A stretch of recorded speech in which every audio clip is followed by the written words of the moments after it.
Okay, we're back. We've made it through Texas Snowpocalypse 2021. Back to talking about polynomial functions.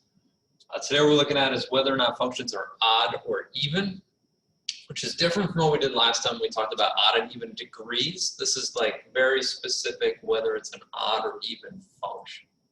Okay, and the key point here is we're looking at symmetry. So if we start off with an even function, a function we say is even if you can reflect it over the y-axis and you have the exact same thing on the left and right hand side. And we're going to come back tomorrow, we're going to talk about how to do this more mathematically. For today, we're just looking at graphs. So if you have a graph, you cut it right down the middle at the y-axis. If what's on the left matches what's on the right, we say this is an even function. Nice and simple, right? A little bit more difficult, might be more difficult, is an odd function where it says it's rotated 180 degrees. So the key here, and it doesn't say it, is that it must go through the origin. Okay. So if you're looking at a function, you're saying this might be odd, it might not be. First you want to look at, does it go through the origin? Because if it doesn't go through the origin, it's not an odd function. Plain as that. All right. Once we see that it does go through the origin, we look, is what's on the left-hand side, does it look similar to what's on the right-hand side except flipped around? Or if I took this whole thing and I spun it 180 degrees, would it look exactly the same? And if so, then it is an odd function. Okay. If you need a more like numerical way to check, if you take any point on the right-hand side and call that x comma y, you should have a corresponding point on the left that is at the exact opposite value. So negative x, negative y. And that should work for any point, right? Any point on here, you should have a version of the coordinate, and then its opposite 2 quadrants away. Okay, so that's an odd function.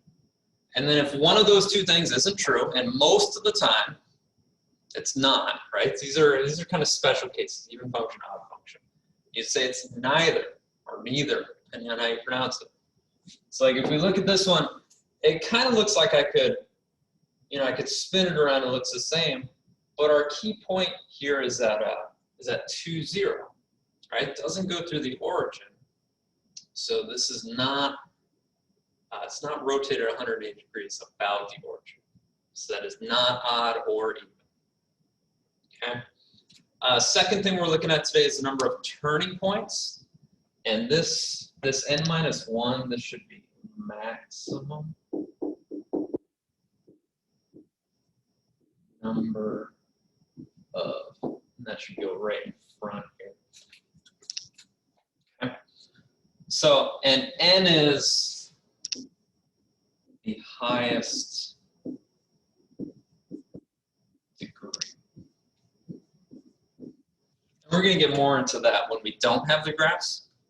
What we're looking at today is, if you go along the graph, we're looking for relative high points, relative low points. Like this one, we see it's going up, it's going up, it's going up, it's going up. It gets to this point, and then it starts going back down. So we say this point here is a turning point. Oh, my handwriting is so bad.